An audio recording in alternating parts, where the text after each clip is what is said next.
Hello, this is Matt on the Moon Lambo channel, and wow, the XRP community continues to uncover incredible information because, as it turns out, once something is on the internet, it's pretty much on the internet forever. And so have you ever wondered, why is it that Ethereum and Ether has gotten the free pass from the SEC while Ripple and XRP just, the SEC just wants to sue them into oblivion? Well, we've got some new potential motivating factors, let's say, uncovered by the XRP community. And so I want to give credit where it's due because there are a handful of people in particular that have really been digging and getting to the heart of all this. And I have to tell you that there are some serious conflicts of interest here. I mean, that's what it appears to be on the surface here. And so I want to talk about that. But before going any further, I do want to be clear. I do not have a legal or financial background of any kind. I am not offering legal or financial advice, and you definitely should not buy or sell anything because of anything that I say or write. I'm just an enthusiast who enjoys making YouTube videos, but purely as a fun hobby. And so here's a tweet from attorney John Deaton, who of course is the attorney seeking to intervene in the SEC versus Ripple case on behalf of about 19,000 XRP holders, and he tweeted out the following. It was actually a retweet of something from my fellow XRP YouTuber Crypto Eddie. And he tagged her here, and he wrote, "Outstanding, Crypto Eddie. It's like having a team of private investigators on the payroll, except my team of amazing investigators aren't fueled or motivated by money.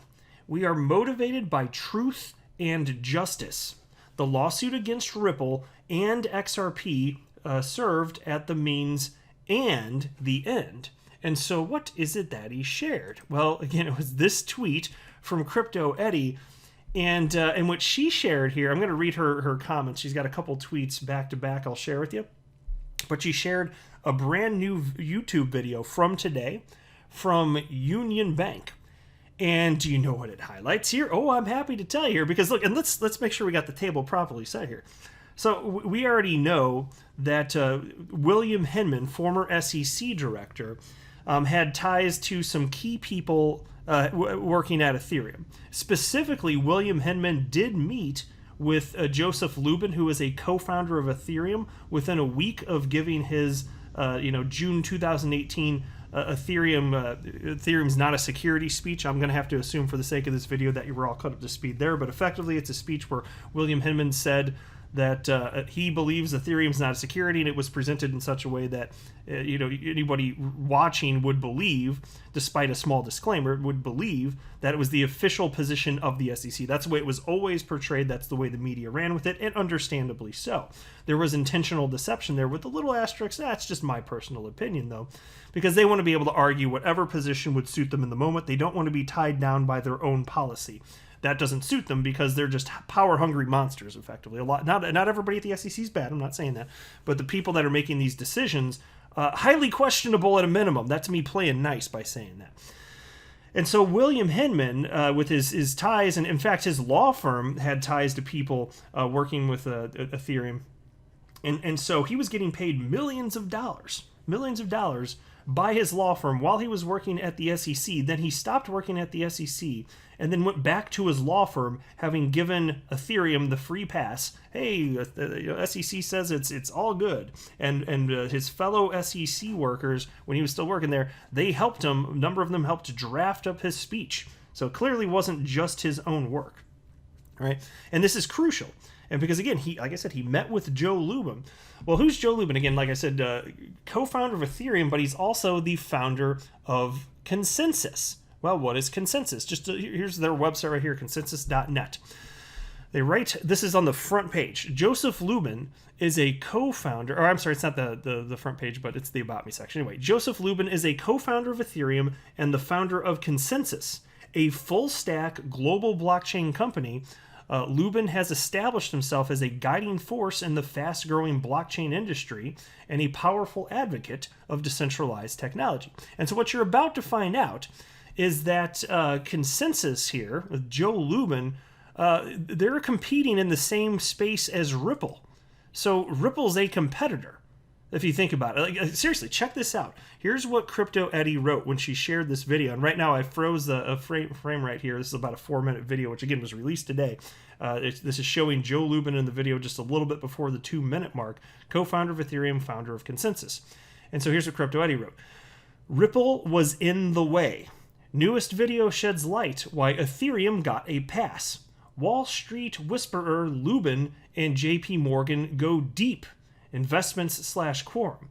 Consensys is grabbing remittances, a fintech services market since Project I2I, which is now called Kaleido, on Quorum. With the early beginnings in 2019, with Project I2I, cross-border payments were always in the plan. In fact, JP Morgan announced on August 10th they are testing a real-time payment service with an unnamed fintech company. Well, I wonder who that unnamed fintech company is. Don't know for sure. There are a lot of fintech companies out there. But look at this. And look, I'm not saying that the Ethereum token is going to be used in a similar way that Ripple is positioning XRP to be used as a bridge currency. In fact, I don't suspect that's the case. Because, well, Ethereum, frankly, would be ill-suited for that, given how slow it is. And you know, the cost per transaction, it just, you'd be adding friction to that. But they are using blockchain technology. They cite it in this video clip here. They cite that they're utilizing blockchain technology. You know what their goal is? Their stated goal in this video clip is to bring financial inclusion to people in the Philippines using blockchain technology. Do you know what the second most important corridor for RippleNet and on-demand liquidity was before the lawsuit? With on-demand liquidity, of course, requiring the usage of XRP as a bridge currency. You know what the second most important corridor was? It was the one from the United States to the Philippines, with the number one, the most popular, heavily used corridor being the one from United States to Mexico. And so here you have Ripple finding traction, getting success in this particular corridor. And now you have Joseph Lubin, who seems to have known. I've been highlighting this in recent days. There's video which indicates like he seemed to have some sort of indication that it looked like the what he called the Ripple token. He, of course, he knows it's XRP, but he likes to call it the Ripple token. He said that, you know, it's really not got the green light from the SEC, and I'm paraphrasing there, but he's talking about how Ethereum and Ether had. And here he is, working with Union Bank, Consensys and Union Bank, to make remittances from the Philippines a thing. And so I don't pretend to know all the specifics. This is all new information that the XRP community has learned about today. I'm just spreading the word as much as I can while giving credit where it's due to Crypto Eddie.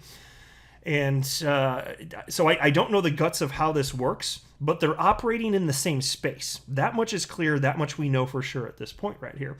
And so isn't it kind of curious how all of this is working out? You know, because this benefit, if it's good for Ethereum and it's good for Consensys, and Joe Lubin was meeting with William Hinman, and they have vested interest in Ethereum. Like, do you see like the ties here? And then the optics of all of this. Is it all just one big coincidence? And then they go after Ripple and XRP.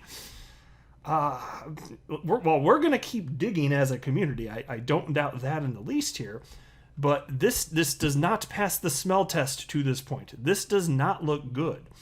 And then here's a tweet from Crypto Law, which shared that tweet from Crypto Eddie, sharing that video clip. Of course, Crypto Law was founded by attorney John Deaton, and he's got some people on his team running the Twitter account here. And they're putting together something which I believe will be rather impressive when it's complete. It's a database. Check this out. Here's what they wrote.